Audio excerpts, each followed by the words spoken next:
Hello வணக்கம். இன்னைக்கு உங்களுக்கான அனிமேஷன் லிஸ்ட்ல 2023 வெளிவந்த மம்மிஸ்னு ஒரு படத்தை தான் கொண்டு வந்திருக்கேன். பொதுவா மம்மிஸ்ன்ற இந்த பேரை கேட்டாலே நம்ம எல்லாரோட மைண்டுக்குள்ள வர ஒரே விஷயம் எஜிப்துல இருக்கிற பிரமிடு இல்லையா? ஸோ அதை பத்தின சுவாரஸ்யமான பழமை வாய்ந்த ஒரு கதையை தான் பார்க்க போறோம். அதாவது எஜிப்துல வாழ்ந்துட்டு இருந்த மக்கள் இறந்து மம்மிஸ் ஆனதுக்கு பின்னாடியுமே ஆஃப்டர் லைஃபா பூமிக்கு அடியில அவங்களுக்குன்னு ஒரு உலகம் அண்ட் இது முழுக்க முழுக்க மனுஷங்களுக்கு அறியப்படாத ஒரு உலகன்றதுனால மம்மிக்களோட அரசரா இருக்கிற ஒருத்தர் அவரோட பொண்ணை நம்ம ஹீரோக்கு கட்டி கொடுக்கறது திருமண சடங்கு ஆரம்பிக்கிறதுக்கு முன்னாடி ரொம்பவும் பாதுகாப்பா வச்சிருக்க சொல்லி ஒரு வெட்டிங் ரிங் ஒன்னு பிரசன்ட் பண்றாரு. அதுல பிரச்சனை என்னன்னா, இன்கேஸ் நம்ம ஹீரோ அந்த ரிங்க தொலைச்சிட்டானா பனிஷ்மெண்டா நாக்க வெட்டி எடுத்து 2 கண்ணையுமே தோண்டி எடுத்துருவாங்களாமா. அப்படி ஒரு சூழ்நிலையில ஆப்ஷன் இல்லாத நம்ம ஹீரோ மனுஷங்க உலகத்துக்கு வந்து திருடப்பட்ட அந்த ரிங்க கண்டுபிடிச்சு கொண்டு வந்தானா இல்லையா அப்படின்றதுதான் படத்தோட பிளாட். இன்னும் இதுல நிறைய சுவாரஸ்யமான கிளைமேக்ஸ் ட்விஸ்ட் எல்லாம் இருக்கு. ஸோ முடிஞ்ச வரைக்கும் முழுசா பார்க்க ட்ரை பண்ணுங்க. So welcome to my channel. நான் உங்கள் வாசன் வாய்ஸ் ஓவர். புதுசா நம்ம சேனலுக்கு வந்து பார்க்குறவங்க மறக்காம சப்ஸ்கிரைப் பண்ணி பக்கத்துல பெல் ஐகானை பிரஸ் பண்ணிக்கோங்க. அப்பதான் நான் ஒவ்வொரு வீடியோ முழுக்க வந்து சேரும். வாங்க கதை கேட்க போலாம்.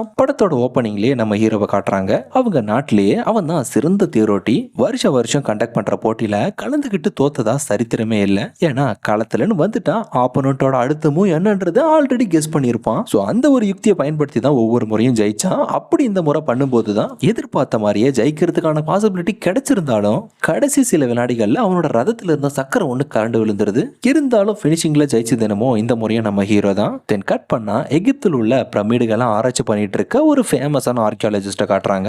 ஆளுக்கு வயசாயிடுச்சு தவிர ஆனா வாலிபம் போச்சுன்னு ஒரு நாளும் நினைச்சு பார்க்கல. இன்னுமே அம்மாவோட ஆதரவணைப்புல தான் இருக்காரு. ஆர்கியாலஜில அத்தனை பட்டம் வாங்கியிருந்தாலும் அம்மாவோட பேச்சுக்கு மறு பேச்சே பேச மாட்டான். அப்படி ஒரு பயம். அவன் ஒரு சீனியர் ஆர்கியாலஜிஸ்ட்ன்றதுனால அவனுக்கு எடுபுடிக்கு எப்பவுமே கூட 2 ஜூனியர் அசிஸ்டன்ட் இருப்பானுங்க. ஸோ அவங்கள கூட்டிட்டு எஜிப்தோட ஒரு பிரமிட்ல எக்ஸ்ப்ளோர் பண்ணி பார்த்தப்பதான் அங்க இருந்த கல்வெட்டோட குறிப்பு மூலமா மனுஷங்களா இறந்து மம்மிஸ் ஆனவங்களோட மறு உலகம் ஒண்ணு இருக்குன்றத கண்டுபிடிக்கிறாரு. அதுவுமே அவர் ஆராய்ச்சி பண்ணிட்டு இருந்த பிரமிடோட அடித்தளத்துல தான் உயிர் வாழ்ந்துட்டு இருக்கிற மம்மிக்களோட ஒட்டுமொத்த உலகம் இருக்குன்றத மக்களுக்கு தெரியப்படுத்துறதுக்காகவே அடுத்ததுக்கு தேவையான எக்யூப்மெண்ட்டை கொண்டு வர சொல்லி அவனோட அசிஸ்டன்ட் கிட்ட சொல்றான். ஒரு பக்கம் நம்ம ஹீரோவோட பூர்வீகத்தை பத்தி சொல்லணும்னா, குடும்பத்துல சொந்தம்னு சொல்லிக்கிறதுக்கு ஒரே ஒரு கூட பிறந்த தம்பி மட்டும்தான். ஓவரா சேட்டை பண்ணுவான். ஆனா ரொம்ப திறமையானவன். அண்ணனுக்கு அடுத்தபடியா அவனுக்கு பிடிச்சது யாருன்னு கேட்டா அவன் ஆசையா வளர்த்துட்டு வர ஒரு குட்டி முதல மட்டும்தான். ஒரு நாள் வயசான பாட்டி ஒருத்தர் காய்கறி எல்லாம் வாங்கிட்டு ரோட கிராஸ் பண்றதுக்காக கஷ்டப்பட்டு இருந்திருக்காங்க. அப்போ அந்த பக்கம் வந்த நம்ம ஹீரோ தான் அவங்கள ஆப்போசிட்ல சேஃபா கிராஸ் பண்ணி கொண்டு வந்து விடுறான். ஆனா சின்ன கவனக்குறைவுல அவங்க காய்கறி வாங்கிட்டு வந்த கேரி பேக்கை அங்கேயே மறந்து விட்டுட்டு வந்துட்டாங்க. ஸோ அதை கொண்டு வரதுக்காக திரும்ப ரோட கிராஸ் பண்ண போனப்பதான் கொஞ்சம் கூட எதிர்பார்க்காத அந்த தருணத்துல ஒரு விபத்தா தான் ஹீரோயினை முறையா அந்த இடத்துல சந்திக்கிறான். கண்டவுடன் காதல் வரும்னு பார்த்தா கண்டமேனிக்கு 2 பேரும் மாறி மாறி திட்டிக்கிட்டாங்க. பாவம் இதுக்கடையில பாட்டியோட காய்கறி தான் நசுங்கி நாசமாயிடுச்சு. அப்புறம் அவனோட காய்கறி கொடுத்து பத்திரமா போயிட்டாங்க பாட்டின்னு சந்தோஷமா வழி அனுப்பி வைக்கிறான். ஆக்சுவலா வழியில நம்ம ஹீரோ கிட்ட பம்பெடுத்துட்டு வந்த ஹீரோயின் வேற யாரும் கிடையாது, அந்த நாட்டோட இளவரசி தான். பொதுவாவே அவளுக்கு இந்த அரண்மனையில அடைஞ்சு கிடக்கிற வாழ்க்கை அவளுக்கு சுத்தமா பிடிக்காது. ஸோ அதுக்காகவே அடிக்கடி இப்படிதான் யாருக்கும் தெரியாம வெளியில போயிட்டு மறுபடியும் யாருக்கும் தெரியாத மாதிரி உள்ள வந்துருவா. அவளுக்கு பாட்டு பாடுறதுனா ரொம்பவே இஷ்டம். ஆனா பாத்தீங்கன்னா சாதாரண ஒரு பொண்ணா இருந்தா கூட அவளோட திறமை வெளிப்படுத்துறதுக்கான வாய்ப்புகள் கிடைச்சிருந்திருக்கும். இவளோ எந்த ஒரு குறையுமே இல்லாத அரச குடும்பத்துல பிறந்த ஒரு பொண்ணு. அப்படி இருக்க நாட்டு ஆள்றது மட்டும்தான் நம்மளோட வேலை. பாட்டு பாடி பரிசு வாங்குறதெல்லாம் அரச குடும்பத்தோட அங்கீகாரத்தை குறைக்கிற மாதிரி இருக்குன்னு பல நாளோட பேச்சுவார்த்தைக்கு பின்னாடி அந்த நாட்டோட அரசர், அதாவது நம்ம ஹீரோனோட அப்பா, அடுத்து இவளுக்கு கல்யாணம் பண்ணி வைக்க போறதா முடிவெடுத்துட்டாரு. ஜென்ரலாவே அவங்களோட பாரம்பரியப்படி அரச குடும்பத்துல ஒரு பொண்ணுக்கு கல்யாணம் நடக்கணும்னா அவளுக்கான சிறந்த ஒரு கணவனை தேர்ந்தெடுக்கிறதுக்கு அவங்க கடவுளுக்கான பிரத்யேகமான ஒரு சடங்கு செஞ்சதுக்கு அப்புறம் அதுல இருந்து வர ஒரு ஃபீனிக்ஸ் பேர்டு தான் அவளுக்கான சரியான துணையை தேர்ந்தெடுத்து கொடுக்கும். ஆனா இப்போதைக்கு அவளுக்கு துளி கூட கல்யாணத்துல விருப்பமே இல்லை. இனிஷியலா அவளால முடிஞ்ச வரைக்கும் பேசி ட்ரை பண்ணா ஆனா தடுக்க முடியல. இனி ஒருபோதும் காலத்தை கடத்தக்கூடாதுன்னு அந்த அன்னைக்கே நடத்த போற அந்த சடங்குக்கான ஏற்பாடெல்லாம் சிறப்பா செஞ்சதுக்கு அப்புறம் அரசவையில ராஜகுருவா இருக்கிற ஒருத்தர் சில ஸ்பெல்ஸ் எல்லாம் போட்டு நெருப்புல இருந்து ஒரு ஃபீனிக்ஸ் பறவையை வர வச்சு இளவரசிக்கான சரியான துணையை தேர்ந்தெடுக்க நாட்டுக்குள்ள அனுப்பி வைக்கிறாங்க. ஊருக்குள்ள ஒவ்வொரு இடமா தேடி போயிட்டு இருந்த சமயத்துலதான் ஒரு பக்கம் நம்ம ஹீரோவோட தம்பி என்ன பண்ணியிருந்திருக்கான், சும்மா இருக்கிற நேரத்துல அவனோட பெட்டான குட்டி முதலை கூட பூமரங் விட்டு விளையாண்டுட்டு இருந்திருக்கான். கரெக்டா அந்த நேரம் பார்த்து இந்த ஒரு ஃபீனிக்ஸ் பறவை குறுக்குல பூந்ததும் எதர்ச்சியா அவன் விட்ட அந்த பூமரங் ஃபீனிக்ஸ் பறவை மேல பட்டு நேரா ஹீரோவோட வீட்டுல வந்து விழுந்துருது. உடனே இதை பார்த்த ராஜகுரு கடவுளே ஃபீனிக்ஸ் பறவை அரசாவையா வந்து அடுத்த நம்ம இளவரசியை கல்யாணம் பண்ணிக்க போற அரசரை தேர்ந்தெடுத்து கொடுத்துருச்சுன்னு அரண்மனையில இருந்து ஆள் அனுப்பி வீட்டுக்குள்ள இருந்த நம்ம ஹீரோவை கையோட இழுத்து கோட்டைகளை கொண்டு வந்துட்டானுங்க திருமண சடங்கு ஆரம்பிக்கிறதுக்கு. ஆரம்பத்துல அவனை எதுக்காக கூட்டிட்டு வந்தாங்கன்னே தெரியாம திருதிருன்னு முழிக்க பார்த்த உடனே அரசர் கரெக்டா கண்டுபிடிச்சிட்டாரு நம்ம ஆளு ஒரு சிறந்த தேரோட்டின்னு. அப்புறம் இளவரசியை கல்யாணம் பண்ணிக்கிறதுக்கு கடவுளே உன்னதான் எங்களுக்கு தேர்ந்தெடுத்து கொடுத்துருக்காரு, இன்னும் 10 நாள்ல உனக்கும் அவளுக்கும் கல்யாணம்ன்ற மாதிரி சொன்னதை கேட்டதுமே அவன் ஒரு செகண்ட் அப்படியே ஆடி போயிட்டான். எது கல்யாணமா எனக்கா? யார் என்னன்னு இதுக்கு முன்னாடி பார்த்தது கூட கிடையாது. அப்புறம் எப்படின்னு திரும்பி பார்த்தா வலியக்க வம்பிழுத்த நம்ம ஹீரோயின். ஐயோ இவளா? இல்ல இது சரிப்பட்டு வராது. பொதுவா எனக்கு கல்யாண நாளே ஒரே அலர்ஜி. அப்படி இருக்க திடுக்கிட்டு முடிவெல்லாம் எடுத்தீங்கன்னா திடீர்னு என்ன சொல்றதுன்னு எனக்கு தெரியல. ஆளை விட்டீங்கன்னா போதுன்னு சொல்ல பதிலுக்கு ஹீரோயினுமே நல்லதா போச்சுன்னு விருப்பமில்லாத ஒருத்தருக்கு எதுக்கு விருப்போட கல்யாணம் பண்ணி கொடுக்கணும்னு அவ ஒரு பக்கம் ஆரம்பிச்சிட்டா. அப்பதான் ராஜகுரு ஒரு விஷயத்த சொல்றாரு. கடவுளோட முடிவுக்கு யார் ஒருத்தர் எதிர்ப்பு தெரிவிக்கிறாங்களோ அவங்களோட நாக்க துண்டை வெட்டி எடுத்ததுக்கு பின்னாடி 2 கண்ணையும் முழுசா தோண்டி எடுத்துருவோம். தம்பி இதுல உனக்கு விருப்பம்னா சொல்லுப்பா, அடுத்து என்னன்றத பாத்துக்கலான்னு சொன்னதுதான்.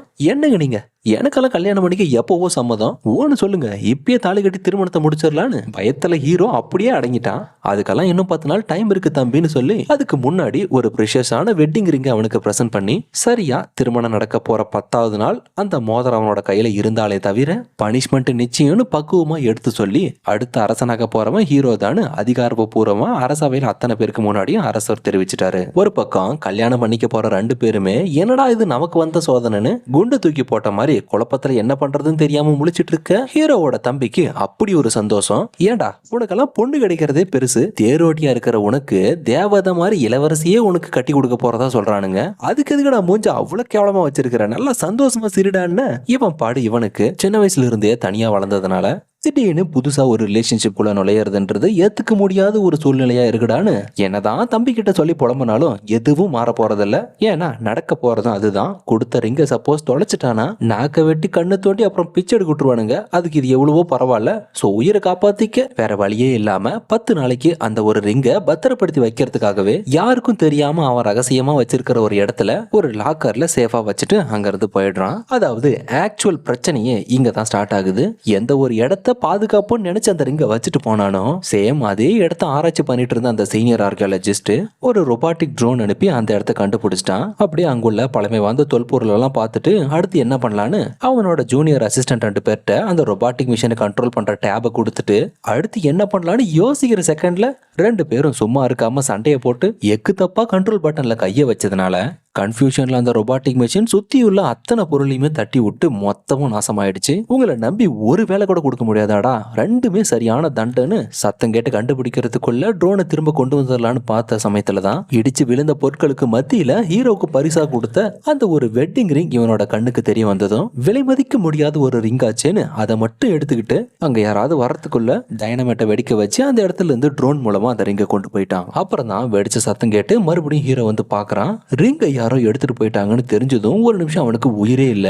ஐயோ அடுத்து என்ன பண்றது, இது யாரோட வேலையா இருக்கும்னு ஒரே குழப்பத்திலும் தவிப்பிலும் இருக்க ஒரு வழியா வெடிச்ச இடத்த வச்சு கரெக்டா கண்டுபிடிச்சிட்டாங்க. இது கண்டிப்பா மனுஷங்களோட வேலையா தான் இருக்கும்னு. மம்மிகளோட உலகத்துல இருந்து மனுஷ உலகத்துக்கு இதுவரை யாருமே போனதும் கிடையாது அண்ட் போகவும் கூடாது. ஆனா இப்போதைக்கு நம்மளுக்கு ஆப்ஷனே இல்லையே, ஆபத்தா இருக்குமேனு தம்பியை விட்டுட்டு தனியா போலான்னு தான் பிளான் போட்டான். ஆனா அவன் அதுக்கு மேல் இருப்பான் போல. அண்ணனை விட்டு 5 செகண்ட் கூட புரிஞ்சிருக்க மாட்டேன்னு 2 பேரும் சேர்ந்துதான் முறையா மனுஷங்களோட உலகத்துக்கு வந்து சேர்றாங்க. இவனோட வெட்டிங் ரிங் அந்த ஆர்கியாலஜிஸ்ட் ஒரு பெரிய பெட்டிக்குள்ள போட்டு அது வேற எங்கேயோ ஒரு இடத்துக்கு கொண்டு போக பாக்குறான். விஷயம் தெரிஞ்சு அதை எடுக்கிறதுக்காக ஹீரோ மட்டும் தனியா அதை கொண்டு போற ட்ரக்ல ஏறி எங்க வச்சிருக்காங்கன்னு கஷ்டப்பட்டு பார்க்க வந்தா அவனோட தம்பி ஆளுக்கு முன்னாடி அந்த இடத்துல வந்து நிக்கிறான். அடே அண்ணா, மோதிரம் இந்த வண்டியில கிடையாது, 3 வண்டியில நடுவுல போற வண்டியில தான்டா இருக்குன்னு அடிச்சு புடிச்சு கடைசியா அதுலயும் ஒரு வழியை ஏறிட்டானுங்க. தெனங்குள்ள ஒரு பெட்டியை விடாம ஓபன் பண்ணி பாக்குறாங்க. எதுலயுமே அந்த ரிங் இல்ல. அப்படி எங்க தான் வச்சிருப்பானுங்கன்னு யோசிச்சு பாக்குறதுக்குள்ளேயே சந்தேகப்பட்டு சுத்தி ஆளுங்க வந்துட்டானுங்க. தென் உடனடியா அங்கிருந்து ஒரு பெட்டிக்குள்ள மறைஞ்சுக்கிட்டு சேஃபா ஹார்பர் வரைக்கும் வந்து சேர்ந்துட்டாங்க. ஆக்சுவலா அங்கதான் ஒரு ட்விஸ்ட். ஆரம்பத்துல இருந்தே இவங்களை பின்தொடர்ந்துட்டு வந்த ஹீரோயின் எதுக்காக இவனுங்க மனுஷ உலகத்துக்கு வந்திருக்கானுங்கன்னு சந்தேகத்திலையும் குழப்பத்திலையும் ஓப்பனாவே கேட்கறா. என்ன கல்யாணத்துக்கு பயந்துகிட்டு தப்பி வரதுக்காக ஏதாவது பிளான் போட்டீங்களான்னு போதுதான் இந்த ஒரு விஷயத்துக்காக தான் வந்திருக்கோம்னு அவனுக்கு தெரியப்படுத்தக்கூடாதுன்னு தான் ஹீரோ முயற்சி பண்ணா. ஆனா தம்பி பயபுள்ள தொலைஞ்சு போன ரிங்க தேடிதான் வந்திருக்கோம்னு விஷயம் தெரியாம உளறி கொட்டிட்டான். அப்பாடான்னு அவளுக்கு என்னமோ கேட்டதுல மனமார்ந்த மகிழ்ச்சியான விஷயம் தான் அது, நம்ம ஆளோட கண்ணு தோண்டி எடுத்தாலும் பரவாயில்ல, மொத்தத்துல இவளுக்கு கல்யாணம் ஆகக்கூடாது, அவ்வளவுதான். பேசி பேசி டயர்டாகி தூங்குனதுல நாள் போனதே தெரியாம கப்பல்ல இருந்து கடல் வழியா எஜிப்துல இருந்து லண்டனுக்கே வந்து சேர்ந்துட்டாங்க. அப்பதான் இவங்க தேடி வந்த அந்த பெட்டியில் உள்ள மோதிரத்தை மக்களோட பார்வைக்கு எக்ஸ்பெடிஷனுக்காக சேஃபான ஒரு பிளேஸ்ல வைக்க சொல்லி அந்த ஆர்கியாலஜிஸ்ட் என்ன பண்றான், அவனோட அசிஸ்டன்ட் கிட்ட சொல்லி அந்த வேலையை முடிக்க சொல்லிட்டு அவனோட அம்மா இவனை கட்டாயமா வர சொல்லி இருந்த ஒரு ஷோவுக்கு சீஃப் கெஸ்டா வந்திருக்கான். ஃபாலோ பண்ணி வந்தா எப்படியாவது இவன்ட்டு இருக்கிற மோதிரத்தை எடுத்துட்டு போயிடலான்னு தான் ஒரு கெஸ்ஸிங்ல வந்தாங்க.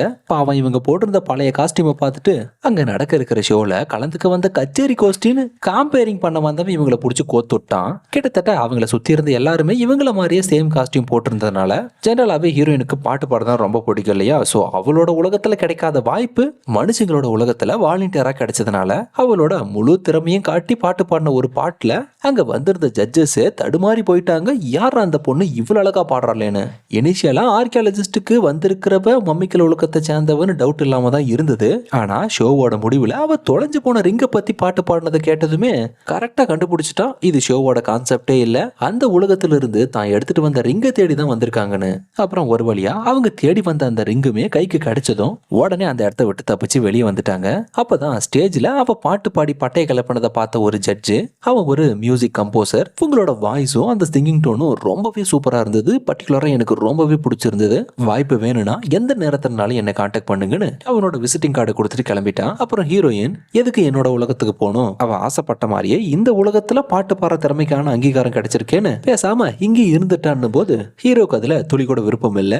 ஏன்னதான் உனக்கு இங்க வாய்ப்பு கிடைச்சாலும் அது நம்ம உலகத்தோட சட்டத்துக்கு புறம்பான ஒண்ணுன்னு மனசை மாத்திக்கோ, திரும்ப போறதுதான் நம்ம எல்லாருக்கும் நல்லதுன்னு முடிவெடுத்து கிளம்பும் போதுதான் அவங்களுக்கு கிடைச்ச அந்த மோதிரம் உண்மையானதே கிடையாது, அது ஒரு டியூப்ளிகேட்னு தெரிய வருது.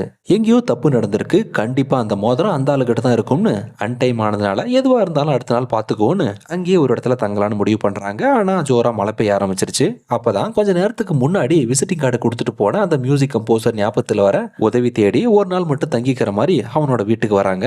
ஒரு பக்கம் அந்த ஆர்கியாலஜிஸ்ட் ஹீரோயின் போட்டிருந்த ட்ரெஸ்ல இருந்த சிம்பிளை வச்சு பல லெஜண்ட்ஸால எழுதப்பட்ட புக்ல மம்மிங்களோட உலகத்துல உண்மையாவே அவங்க வாழ்றாங்கன்னு, அவங்களுக்கு சம்பந்தப்பட்ட ஒரு ரிங்கு இப்ப இவன் கையில இருக்கிறதுனால கண்டிப்பா அதை தேடி ஹீரோயின் எப்படியும் இன்னொரு முறை வருவான்னு அவளை வச்சு அடுத்து ஏதோ பெரிய பிளான் போடுறான். இன்னொரு பக்கம் இது தெரியாத நம்ம ஆளுங்க வந்ததே எதுக்காகன்றத மறந்து ஓசில ஊரை சுத்த ஆரம்பிச்சிட்டாங்க. அண்ட் தென் ஹீரோயினுமே அந்த மியூசிக் கம்போசர் கொடுத்த வாய்ப்புனால நிறைய கான்சர்ட்ஸ் எல்லாம் அட்டன் பண்ணி நினைச்சு பார்க்க முடியாத அளவுக்கு சிங்கிங்ல ஃபேமஸ் ஆயிட்டா. அப்பதான் ஒரு நாள் நைட்டு கொஞ்சம் கூட எதிர்பார்க்காத நேரத்துல அந்த ஆர்கியாலஜிஸ்ட் என்ன பண்றான், அவனோட ஆளுங்களை அனுப்பி திடீர்னு வந்து ஹீரோயினை ஒரு வேன்ல கடத்தி கொண்டு போயிட்டானுங்க. தென் சத்தம் கேட்டு விஷயம் தெரிஞ்சு அவளை காப்பாத்த ஹீரோவும் எவ்வளவு முயற்சி பண்ணி பின்தொடர்ந்து போனா. ஆனா கடத்தி கொண்டு போற வேனோட வேகத்துக்கு ஈடு கொடுக்க முடியாம போனதுனால பயன் இல்லாம போயிடுச்சு. ஆனா இருந்தாலும் ஹீரோவோட நல்ல நேரம் கடத்தி கொண்டு போற அந்த வேனை இதுக்கு முன்னாடி அந்த மியூசிக் கம்போசர் ஒரு மியூசியத்துல இருந்த மாதிரி பார்த்து வந்திருக்கான். ஸோ கண்டிப்பா அது அங்கதான் போகுதுன்னு கன்ஃபார்ம் ஆனதுக்கு அப்புறம் அவளை காப்பாத்தி கொண்டு வர வரைக்கும் அவனோட தம்பி பத்திரமா பாத்துக்க சொல்லிட்டு இவன் மட்டும் தனியா அவளை காப்பாத்தி கொண்டு வரதுக்காக கிளம்பிட்டான். ஆக்சுவலா ஹீரோயினை கடத்தாத வரைக்குமே அந்த ஆர்கியாலஜிஸ்டோட பிளான் என்னவா இருந்ததுன்னா அவன் கிட்ட இருக்க ஹீரோவோட வெட்டிங் ரிங்க எக்ஸ்பெடிஷன்ல வச்சு ஃபேமஸ் ஆகணும்ன்றது மட்டும்தான். ஆனா ஒன்ஸ் அவன் எதிர்பார்த்த மாதிரி ஹீரோயினை கடத்தினதுக்கு அப்புறம் அதே மாதிரி ஒரு எக்ஸ்பெடிஷன்ல அவளோட ஒரிஜினல் தோற்றத்தை காட்டி நிறைய டிக்கெட்ஸ் எல்லாம் சேல் பண்ணி ஃபேமஸ் ஆகுறது மட்டும் இல்லாம பணக்காரன் ஆகணும்ன்றது தான் அவனோட சுயநலமான ஒரு எண்ணம். அதனால அடுத்த நாள் எக்ஸிபிஷனுக்காக அதே மியூசியம்லயே அவளை சங்கிலியால கட்டி போட்டு வச்சிருக்கான். அப்புறம் இடத்த கண்டுபிடிச்சு ஹீரோயினை காப்பாத்த வந்தவன் ஆர்கியாலஜிஸ்டோட பிளான் என்னன்னு தெரியாம கடைசியில அவனே வந்து வசமா மாட்டிக்கிட்டான். எக்ஸ்ட்ராவா ஸ்ட்ரென்த் இருந்தா எக்ஸிபிஷன் இன்னும் சிறப்பா போகும்னு 2 பேருக்கும் மைக்கோசி போட்டு பாதுகாப்புக்கு ஆள் போட்டு மூடையில சங்கிலியால கட்டி போட்டான். அப்புறம் என்னடா அது போன அண்ணங்காரன் இன்னும் ஆளே திரும்பலையே, கண்டிப்பா ஆபத்துல எங்கேயோ மாட்டிக்கிட்டான் போலயேன்னு நம்மளோட உதவி அவனுக்கு தேவைப்படுதுன்னு மியூசிக் கம்போசரை கூட்டிட்டு நேரா அவங்களுக்கு கடத்தி வச்சிருக்கிற மியூசியமுக்கு வந்து சேர்ந்ததும் என்னதான் அண்ணங்காரன் ஹீரோவா இருந்தாலும் தம்பியை விட மூளை கொஞ்சம் கம்மி தான், மாட்டிக்கவே கூடாதுன்னு இவன்லாம் முன்னெச்சரிக்கையாதான் மொத்த கேமராவையும் மறைச்சு விட்டுட்டு அதுக்கப்புறம் தான் கடத்தி கட்டி வச்சிருக்கிற 2 பேரையும் சேஃபா அங்கிருந்து காப்பாத்தி கொண்டு போக ட்ரை பண்றான். அதுக்குள்ள ஆர்கியாலஜிஸ்டுக்கு விஷயம் எப்படி தெரிஞ்சு போச்சு, மியூசியம்குள்ள யாரோ ஆள் புகுந்துட்டாங்கன்னு. ஆனா அதுக்குள்ள தம்பிக்காரன் தப்பிக்க வச்சதுனால எதிர்பார்ப்போட வந்த ஆர்கியாலஜிஸ்டுக்கு அவங்க இல்லைன்னதோடனே ஏமாற்றம் தான் வந்தது. ஆட கடவுளே, கூட இருக்கிற சப்பானிகளை வச்சுட்டு ஒரு வேலையும் பார்க்க முடியாதுன்னு இவன் புலம்பன கேப்ல கண்ணாடி கிளாஸ்ல வச்சிருந்த அந்த ஒரிஜினல் வெட்டிங் ரிங்க ஒரு வழியா எடுத்துக்கிட்டாங்க. அப்புறம் மியூசியம்ல இருந்து உடனடியா வெளியே வந்ததும் வந்ததும் அங்கிருந்து ஒரு பஸ்ஸை எடுத்துக்கிட்டு தப்பிச்சு போயிடலான்னு பார்க்கும்போது தான் அவனுங்களும் விடாம பின்தொடர்ந்து ஃபாலோ பண்ணி வரானுங்க ஒரு கார்ல. தென் ரொம்ப நேரம் போராட்டத்துக்கு பின்னாடி தான் ட்ரிக்கியா ஒரு பிளான் பண்ணதுக்கு அப்புறம் ஒரு இடத்துல கார்னர் பண்ணி வசமா மாட்டி விட்டதுக்கு அப்புறம் தான் சேஃபா தப்பிக்கிறாங்க. அரசர் சொன்னபடி ஹீரோக்கு கல்யாணத்துக்காக டைம் முடியறதுக்கு இன்னும் ஒரு நாள் தான் இருக்குன்ற பட்சத்துல இன்னைக்குள்ள எப்படியாவது உடனடியா அவங்களோட உலகத்துக்கு போயாகணும். ஆனா இதுல பிரச்சனை என்னன்னா, இப்போ இவங்க இருக்கிறது லண்டன்ன்றதுனால அவங்க எஜிப்துக்கு போனா மட்டும்தான் அவங்களோட உலகத்துக்கு போக முடியும். எப்படி பார்த்தாலும் இடிக்குதே, டைமுக்குள்ள போகிறது சாத்தியம் இல்லையேன்னு குழப்பத்துல முழிக்க கடைசியா அந்த மியூசிக் கம்போசர் தான் ஒரு அற்புதமான ஐடியா ஒன்று கொடுக்குறான். சரியா அந்த அன்னைக்கு லண்டன்ல இருந்து எஜிப்துக்கு போற ஒரு ஃபிளைட் ஒன்று இருக்கு. அதை புக் பண்ணி கொடுத்து 3 பேரையும் சேஃபா வழி அனுப்பி வச்சுட்டான். தென் அடுத்து இவங்க எப்படியும் அங்கதான் போவாங்கன்னு தெரிஞ்சுக்கிட்டு அந்த ஆர்கியாலஜிஸ்ட் அவனோட ஜூனியர் அசிஸ்டன்ட் 2 பேரும் சேம் அதே ஃபிளைட்ல டிக்கெட் புக் பண்ணி வந்துட்டு இருக்கானுங்க. ஆனா இந்த முறை அவங்கள பிடிக்கணுன்ற நோக்கம் இல்லாம வேற ஏதோ ஒரு புது திட்டத்தோட தான் இருக்கான். ஒன்ஸ் நம்ம ஆளுங்க அவங்களோட உலகத்துக்கு வந்து சேர்ந்ததுக்கு அப்புறம் என்னதான் ஆரம்பத்துல இருந்து 2 பேருக்கு செட் ஆகாத மாதிரி இருந்தாலும் இடையில அவங்களுக்கு ஏற்பட்ட பழக்கத்தினால அவங்களையே அறியாம ஒருத்தர் மேல ஒருத்தர் ஒன் சைடாவே இத்தனை நாளா பயங்கரமா லவ் பண்ணிட்டு இருக்காங்க. ஆனா கடைசியா வெளிப்படுத்த வாய்ப்பு இருந்துமே 2 பேருமே எதுவுமே பேசிக்கல, பிரிஞ்சு போயிட்டாங்க. இளவரசியான தன்னோட பொண்ணு காணாம போயிருந்த வருத்தத்துல அவ திரும்ப வந்ததுக்கு அப்புறம் திருமண சடங்கை பத்தி கூட அரசர் பெருசா எதுவும் கண்டுக்கல. ஒரு பக்கம் இவளுக்கும் உள்ளுக்குள்ள இருக்கிறது எப்படா வெளியில சொல்றதுன்னு ஒரே குழப்பத்துல இருக்கா. அப்போதான் திடீர்னு அந்த ஊரே நடுங்கி போற அளவுக்கு ஒரு பயங்கரமான ஒரு சத்தம். என்னன்னு பார்த்தா அந்த ஆர்கியாலஜிஸ்ட் பெரிய பெரிய மிஷின் வண்டியை கொண்டு வந்து இவங்களோட உலகத்துக்குள்ளே வந்துட்டான். இந்த முறை அவனோட திட்டமே வித்தியாசமா இருக்கு. இளவரசியை கடத்தி கொண்டு போறதுக்கு பதிலா அந்த நாட்டோட அரசரையே கொண்டு போறதா தான் அவனோட திட்டம். அப்புறம் இந்த விஷயம் தெரிஞ்சு அரசர் அடுத்த முடிவு எடுக்கிறதுக்குள்ளேயே கோட்டையை தகர்த்து நேரா அரண்மனைக்குள்ளேயே வந்துட்டான். நடந்த எல்லாத்துக்கும் தான் பொறுப்புன்னு ஹீரோயின் கில்ட்டியா ஃபீல் பண்ண ஆரம்பிச்சிட்டா. அவளை ஃபாலோ பண்ணி வந்ததுனால தான் இன்னைக்கு அரசருக்கே ஆபத்துன்னு அவனோட ஃபைட் பண்ணி தடுக்க முயற்சி பண்றா. ஆனா அவனோட எதிர்த்தாக்குதலுக்கு இவளால ஈடு கொடுக்க முடியல. அப்பதான் அவளையும் தன்னோட நாட்டையும் காப்பாத்துறதுக்காக அவனோட சேரியட்லயே வந்து சண்டை போட ஆரம்பிக்கிறான். ஆரம்பத்துல ஊருக்குள்ள ஆரம்பிச்ச அவங்களோட சண்டை ஒரு கட்டத்துல ஊருக்கு வெளியே பாலைவன பகுதியில நம்ம ஹீரோவும் அந்த ஆர்கியாலஜிஸ்டும் மாறி மாறி சண்டை போட்டுக்கிறாங்க. கடைசியா அந்த ஒரு சமயத்துல ஹீரோயினை காப்பாத்துறதுக்காக ஹீரோ வேற வழியே இல்லாம அவளுக்காகவே தன்னோட உயிரை துச்சமா மதிக்காம அங்கிருந்து ஒரு பெரிய குழியில அவனை தள்ளி விட்டு இவனும் சேர்ந்து விழுந்துடுறான். ஸோ கடைசியா அந்த ஆர்கியாலஜிஸ்டோட சேர்த்து ஹீரோவும் செத்துட்டானான்னு பாக்குற சமயத்துல தான் நம்ம ஆளு ஹீரோயின் மேல வச்சிருந்த லவ்வோ இல்ல அவனோட லக்கோ வாட் எவர் இட் இஸ் எந்த ஒரு மோதிரத்தினால பிரச்சனை வரும்னு பாதுகாப்போட வச்சிருந்தானோ கடைசியில அந்த ஒரு மோதிரம் தான் இவனோட வாழ்க்கையை காப்பாத்த பாதுகாப்பா இருந்தது. அப்புறம் அந்த அன்னைக்கு தான் அவனோட திருமண சடங்கு நடத்தக்கூடிய அந்த 10வது நாள். ஸோ தைரியமாவே அரசர்கிட்ட உங்களோட பொண்ணு அந்த அன்னைக்கு நீங்க கட்டி கொடுக்கறதுக்காக எனக்கு பரிசு அளிச்ச இந்த ரிங் 10வது நாள் உங்களோட கைக்கு திரும்ப கொடுக்குறேன்னு சொல்ல இல்ல வேண்டாம் அதை என்ன பண்ணணும்னு எனக்கே தெரியும்னு கடைசியா ஹீரோயினோட கையிலே அதை மாட்டி விட்டு என்கேஜ்மெண்ட்டை அங்கேயே முடிச்சிட்டான் பையன். அப்புறம் என்னாச்சுன்னா அரச வேலை 2 பேருக்கும் கோலாகலமா திருமணம் நடந்திருக்கும். இதோட படம் முடிஞ்சது. எப்படி இருந்துச்சுன்னு மறக்காம லைக் பண்ணி ஷேர் பண்ணி கமெண்ட் பண்ணுங்க. நெக்ஸ்ட் ஒரு இன்ட்ரெஸ்டிங்கான அனிமேஷன் சீக்வன்ஸ்ல சந்திக்கிறேன். அப்படி இல்லைனா உங்களுக்கு ஏதாவது ஒரு படம் பிடிச்சிருந்தா ப்ளீஸ் அதையும் சொல்லுங்க. கண்டிப்பா அதையுமே நான் ரிவ்யூ பண்ணி போடுறேன். ஸோ ஒன்ஸ் அகேன் புதுசாக வந்து பார்க்குறவங்க சப்ஸ்கிரைப் பண்ண மறந்துடாதீங்க. சப்போர்ட் பண்ணுங்க. தேங்க்யூ.